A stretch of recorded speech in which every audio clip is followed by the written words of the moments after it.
relates slightly to my question as well. In the Quran about honey, it is said, "Fihi shifa'un lin-nas." Does it explain anywhere else what kind of illnesses are cured by honey? Well, this verse is a very interesting verse. In the context, in the entire context, this primarily applies to the spiritual shifa. And in fact, it is the community of mu'mineen which has been described in these verses. And their qualities, what they do and how they do, and why they are capable of removing other people's maladies and to bless them with cure, spiritual elements. That is the first underlying meaning. But the apparent meaning, which is the secondary, is just an example of animal species, of how she does and behaves, and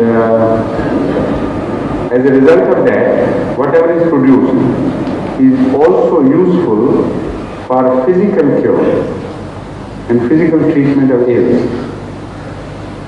The Holy Quran also gives an indication or throws some light on the avenues of investigation and exploration. It says, "Fihi shifa'un lin-nas." I'll tell you.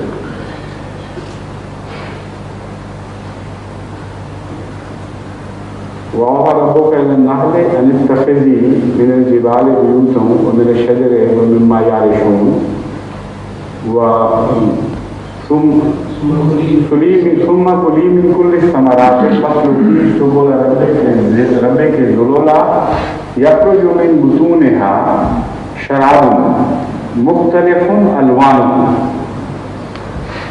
That مُخْتَلِفٌ أَلْوَانُهُ is a very important pointer, that if you want to investigate physically, I mean now talking in material terms, the qualities of cure of honey, keep in view the variation in hues and shades of honey.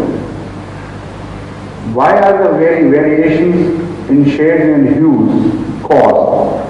If you further investigate this, then you come to know that a honeybee during the season of a flora starts sucking the nectar of a particular flower of that particular flora, and as long as it is not exhausted, it never changes to another type of flower.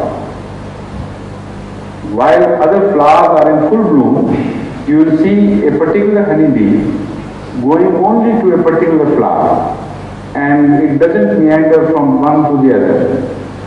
So that shows the color and hue is derived from a particular flower, and the qualities of that flower are in fact absorbed by that honey which is produced by that honeybee.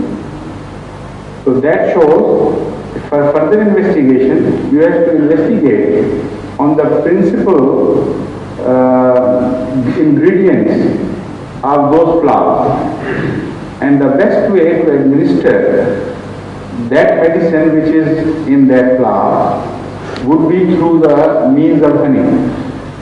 So a great science has opened up for the mankind to investigate by just a very oblique reference to the change in shades and hues of honey. It's not meaningless. Why should Allah say suddenly that يَخْرُجُ مِنْ بُطُونِهَا شَرَابٌ مُخْتَلِفٌ أَلْوَانُهُ? So that is because the flowers are different in shade. Honey gets the shades from the flowers, and the pointer is towards the flowers in fact. Through the shades, one's imagination transferred to the flowers.